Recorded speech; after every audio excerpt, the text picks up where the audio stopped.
Uma das mais tradicionais do país, a Feira do Livro de Brasília chegou à 32ª edição este ano.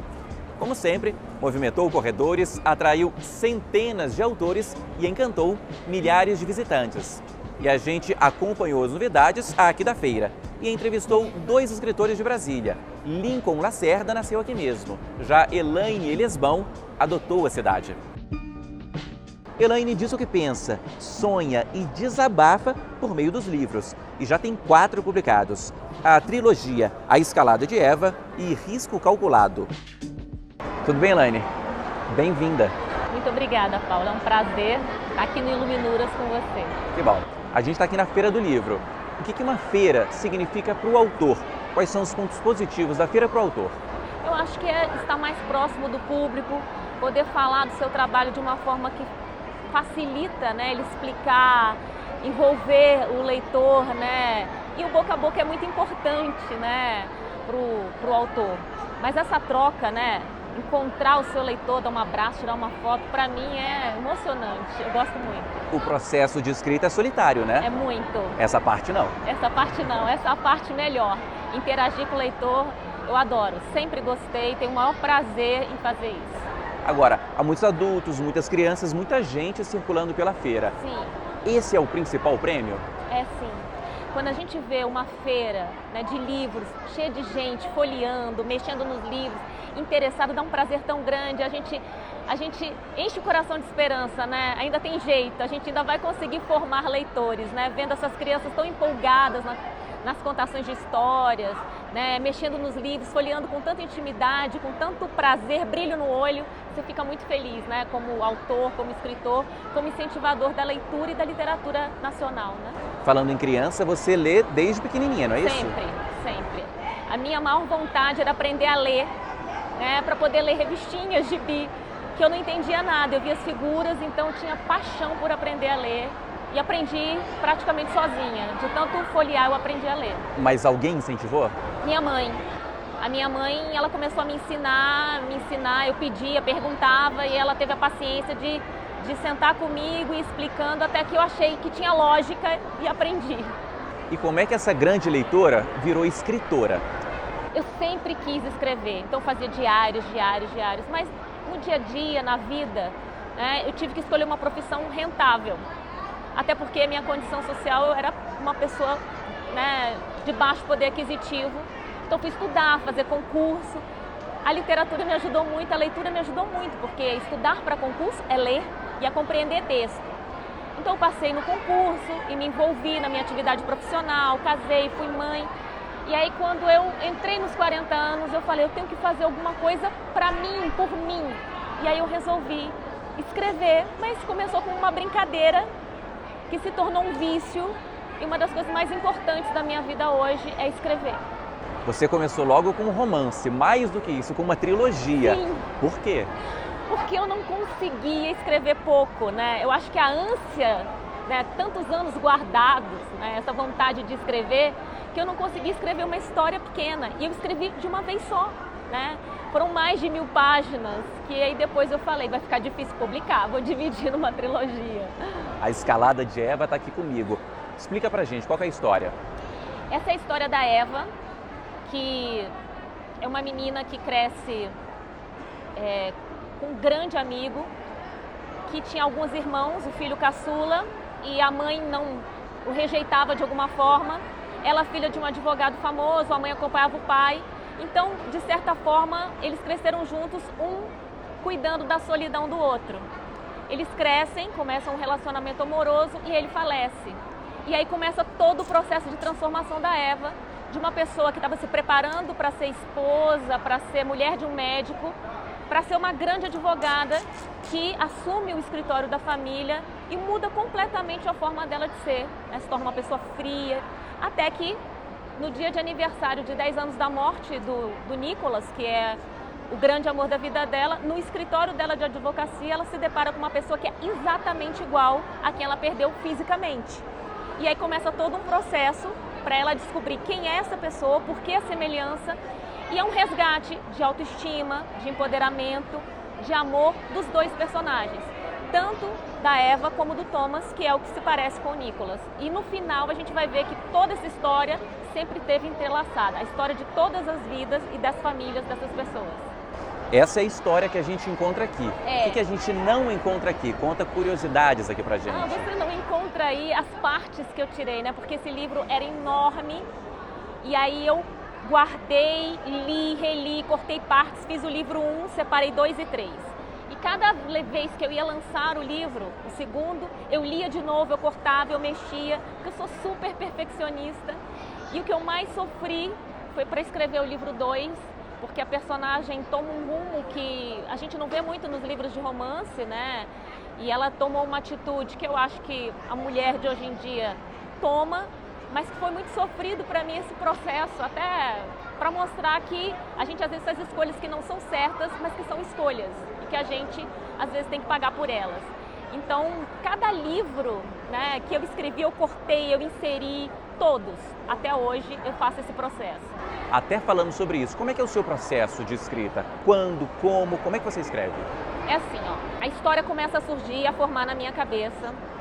E quando ela está completamente pronta, eu vou pensando nela. Quando ela está com começo, meio e fim, eu sento e faço um resumão.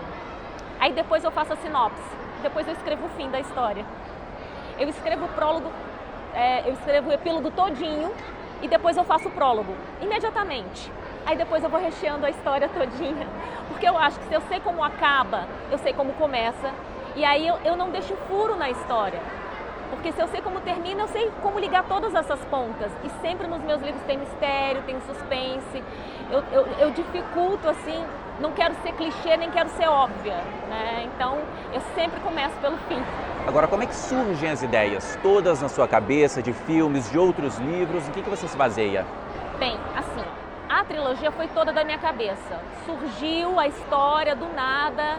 Eu todo dia acordava com um pouquinho dessa história, né, assim, uma necessidade de colocar no papel isso, e foi crescendo, e eu tinha essa história toda na minha cabeça, coloquei.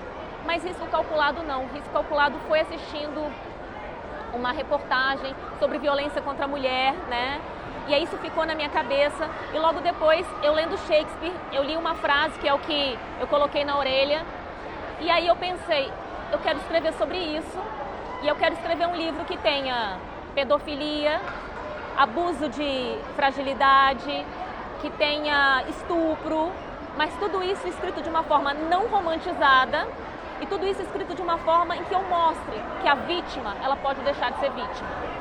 Risco Calculado é o seu livro mais recente. É, o mais recente.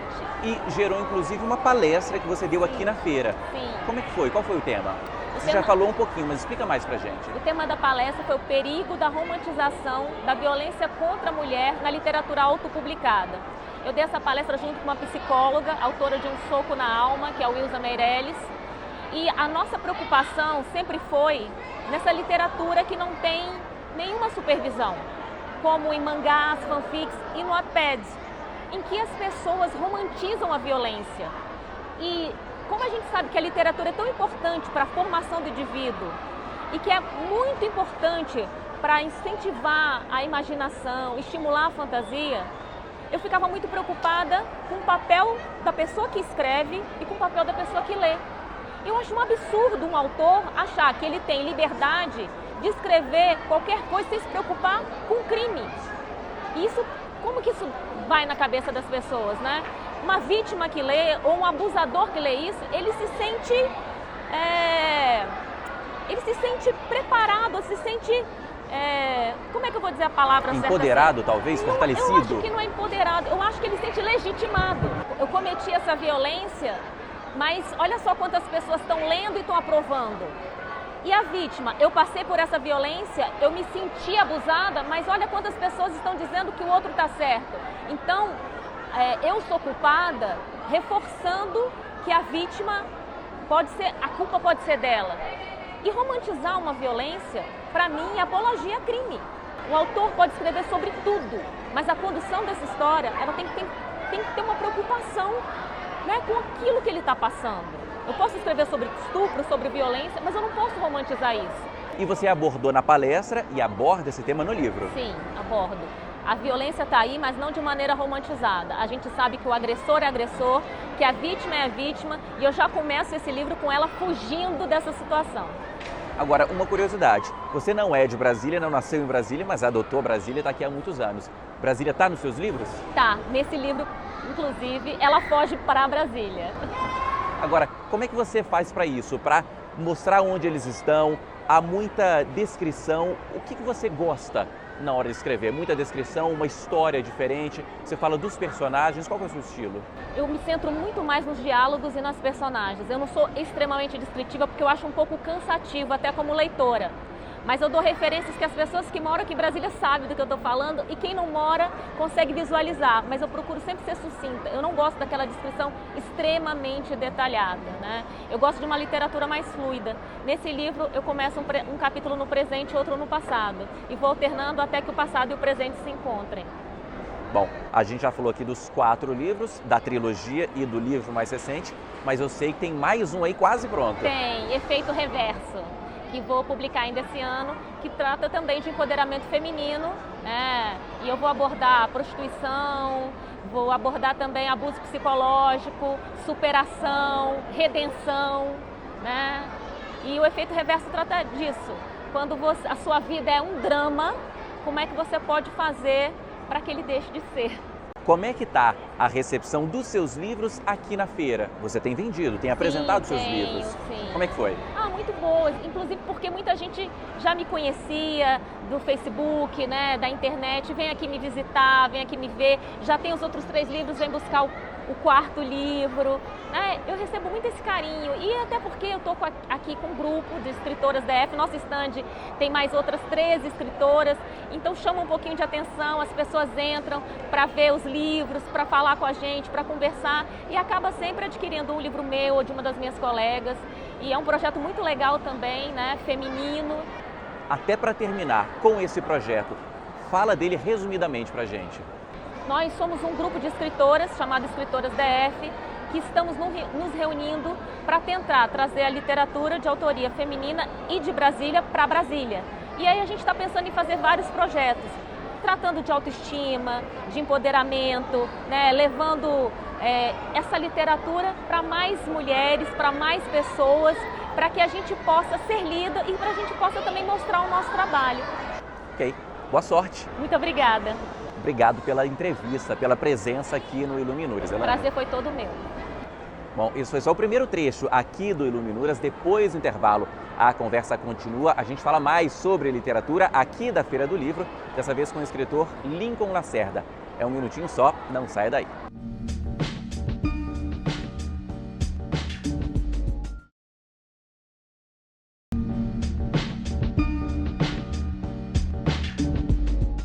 O Iluminuras já está de volta para conversar neste segundo bloco com o escritor Lincoln Lacerda. Tudo bem, Lincoln? Tudo bem. Bom, você é contista, é músico, professor, pedagogo. E como é que uma feira como essa, que a gente está, que tem muita criança, tem muito adolescente, como é que a feira pode formar novos leitores, Lincoln? A minha história como leitor começou num projeto de levar a literatura às pessoas, às crianças. Era uma Kombi literária que levava livros para a escola e eu não lembro quem era a pessoa, mas sei que ela me apresentou livros grossos em relação à idade que eu tinha, Aventuras Tom Sawyer, As Viagens de Marco Polo, Poliana, entre outros livros. E eu já tinha alguma coisa de essa vontade em mim e com esse projeto desencadeou um leitor que sou até hoje. Né? Em sala de aula, como é que você incentiva os seus alunos? Através da leitura minha, né, de forma bem emocionada, porque mexe muito comigo a literatura, e temos cantinhos para leitura. Então, eu tenho por volta de uns 100 livros em sala de aula para que eles leiam, né?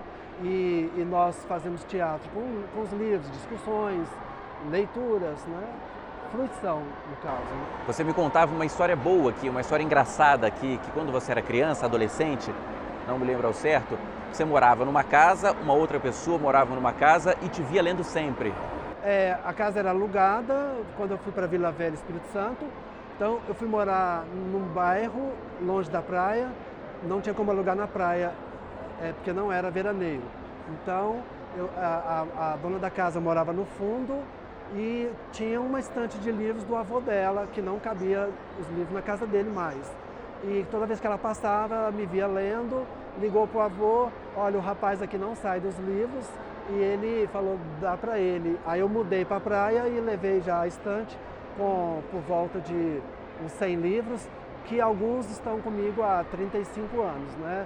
Oswald de Andrade, os Irmãos Campos, Fagundes Varela, algumas paixões que eu tenho na literatura ficam e os livros estão comigo até hoje. Até falando sobre isso, quais são seus autores preferidos? Você tem seus preferidos, Lincoln? Eu tenho autores que tem alguma referência para mim, alguma coisa parecida comigo, né? Então, na literatura mundial seria o Hermann Hesse, e no Brasil o Fernando Sabino, o Caio Fernando Abreu, e o primeiro contista que eu li, que eu tenho um livro também até hoje, li em 78, esse livro é chamado Sabe Quem Dançou, do Júlio César Monteiro Martins, que é um contista que falava de prostitutas, de políticos, assim, o universo dele era bem amplo, e com esse livro eu vi que eu poderia falar qualquer coisa. Só que eu tinha 14 anos, né? Mas o livro também está comigo até hoje, foi presente de um colega.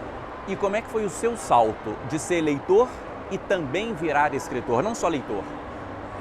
Tanto na música quanto na literatura, eu comecei assim bem cedo. Com 13 anos eu já fiz meu primeiro poema, a partir daí não parei. Então não sei quantos poemas que eu tenho, eu sei que eu tenho 350 músicas. Os poemas são mais. Trabalho com soneto, trabalho com poema gráfico, poesia concreta, trabalho com poesia antiga, poesia nova, e aí junta o escritor e, no caso, o pedagogo. Em sala de aula, geralmente eu faço poemas para trabalhar algumas coisas, e daí geraram 3 livros com 5 projetos. 5 projetos, né? Eu estou com o primeiro livro que você publicou aqui, Poematemática. Agora você me explicava aqui até antes da entrevista que você escreve desde a década de 70, mas publicou esse aqui, o primeiro, em 2011. Sim. Por que você decidiu publicar? Primeiro que eu não tinha dinheiro para publicar antes. Eu fui pai muito cedo, né? Então eu tinha filhos para criar, nem pensava nessa questão de publicar financeiramente ou coisa parecida. Aí, em 2011, eu resolvi publicar, já teria a questão financeira resolvida, e o detalhe desse livro, ele foi a dissertação minha na faculdade. Mas aí entra a questão seguinte: eu sou escritor, sou pedagogo, ou não é? Sou. Então vamos lá. Eu vou fazer poemas para trabalhar matemática. Então os poemas foram feitos durante a feitura da monografia, né? Como autoencomenda. Assim como os outros livros de pedagogia, são todos autoencomendados. Eu faço um projeto, uma ideia, e faço todos os poemas, todos os contos, né? E com formas fixas. Esse de teoria literária é com sonetos. Então me propus a transformar toda a pedagogia contemporânea, os temas principais, em sonetos, né? Para um desafio para que você fale assim: não, sou escritor realmente, então vou fazer. Agora, como é que você usa um livro como esse aqui em sala de aula? Então, eu posso ler um poema, claro, para exemplificar? Por favor. Então aqui tem poemas sobre vários assuntos, tem substantivos, contos de fadas, territórios, intergêneros, folclore. Então eu vou ler um poema aqui que aborda o fonema LH e NH. Soneto do banho da aranha. A aranha resolveu tomar banho de banheira para se divertir com bolhas de sabão. Mas era tanta pata para lavar que brincadeira nem teve muito tempo não. Limpíssima depois, deu na telha dela, queria comprar toalhas novas. Não aguentava mais tantos fiapinhos que ficavam insistentes em suas covas. E lá se foi para o shopping, as compras, toda bela, serelepe, na pilha, com seus 6 sapatos altos. Achou uma blusa bacaninha, que bronca, que maravilha maravilhosa. Os preços estavam um assalto. Agora, como é a reação das crianças? Lincoln? Assim, eu fico caladinho, mas o interessante é que a primeira reação é bater palmas. Então eu entendo que a estética que está ali, a questão do humor, afora a escolha das palavras, eles entendem o subjetivo, que está por fora, né? Porque a aranha não vai para o shopping, eles são bem assim, soltos, e então a recepção é muito boa. E muitos poemas têm palavras difíceis, são palavras de alto nível, que eles teriam que procurar num dicionário, mas ao final dá tudo certo. Nós trabalhamos o dicionário, os fonemas NH, LH nesse poema, né? O tema, compras, que sai da parte de português, né? Pode ser assim, trabalhar eu quero ou eu preciso. Você precisa de quê? Você quer o quê? O que é realmente necessário num shopping, né? Você pode realmente, em serelepe, fazer compras assim... Indiscriminadamente? Sim. Tem mais um livro aqui que está comigo, Projetos Pluridisciplinares, 4º e 5º anos. Esse aqui você me contava, o nome diz, é claro, há uma multidisciplinariedade aqui que você trabalha com os alunos. Explica pra gente. Eu estou há 21 anos na Secretaria de Educação, trabalhando com 4º e 5º ano. São 3 projetos. Um projeto é como se fosse todos os livros que eles usam, tem ciências, história, geografia, matemática, através de quartetos, poemas em forma de quartetos. É um dicionário, é um abecedário, tem um animal com A, um com B, um com C, até Z, e trabalha vários temas. A Lebre e a Tartaruga através da fábula, eu escrevi todo tipo de texto. Então tem recado, tem receita, tem notícia de jornal, então são vários tipos de texto, mas ao invés de eu recolher os textos, eu fiz todos eles. E o outro projeto seria a dissertação. E mesma coisa, como é que as crianças entendem? Geralmente, né, são vários livros para a gente aprender determinados assuntos, né, determinadas disciplinas. A sua proposta é juntar, é trazer várias coisas, evitar pegar outros livros, né, outras publicações e juntar numa coisa só. Tá dando certo? Na realidade são ferramentas que a gente usa, livros paradidáticos como esse, ou livro didático deles, até a fala, usa-se o vídeo, né? Então são ferramentas variadas para que atinjamos o objetivo, que é levar a cultura, conhecimento e letramento para os alunos, né? Você tem 5 livros publicados, a gente falou aqui de 3 deles, infelizmente a gente não consegue falar de todos os livros, detalhar todos os livros aqui. Importante dizer que você começou a publicar em 2011. Nesses 5 anos, até aqui, publicou 5 livros. Tem projeto para mais livros por aí? Na realidade eu faço roteiro de história em quadrinhos, eu tenho 9 personagens de história em quadrinhos, eles são ambientados em Brasília, minha poesia não é brasiliense, a história em quadrinho é. Eu tenho 2 fanzines lançados e agora de projeto para futuro no campo da literatura, eu tenho um livro que já está na editora na fase de impressão, que é um livro de poesia experimental, onde eu radicalizo essa proposta do começo desse livro, que seriam poemas gráficos. Só que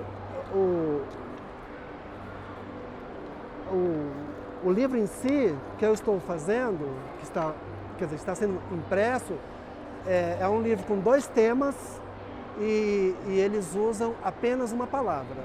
Então é um livro de 24 páginas com 2 temas e apenas uma palavra por página, e essa palavra é uma poesia. Até uma curiosidade, Lincoln, como é que é o seu processo criativo? Quanto tempo você demora para lançar um livro como esse? Como você escreve? Quando você escreve? Como é o seu processo? É bem variado. Esse livro aqui levou 1 ano de pesquisa.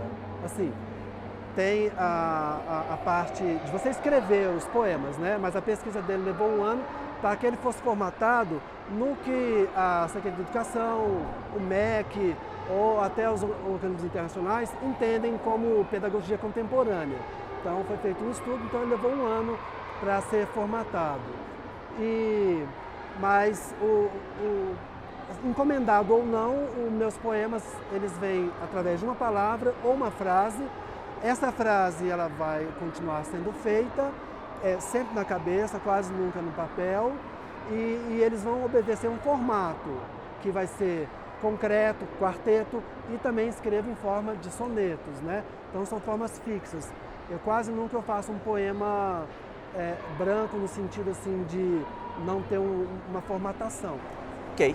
Lincoln, é isso. Muito obrigado pela sua participação aqui com a gente no Iluminuras. E muito obrigado a você que nos acompanhou aqui hoje. O Iluminuras fica por aqui, mas para rever este e outros programas, basta acessar tvjustiça.jus.br. Até a semana que vem. Tchau!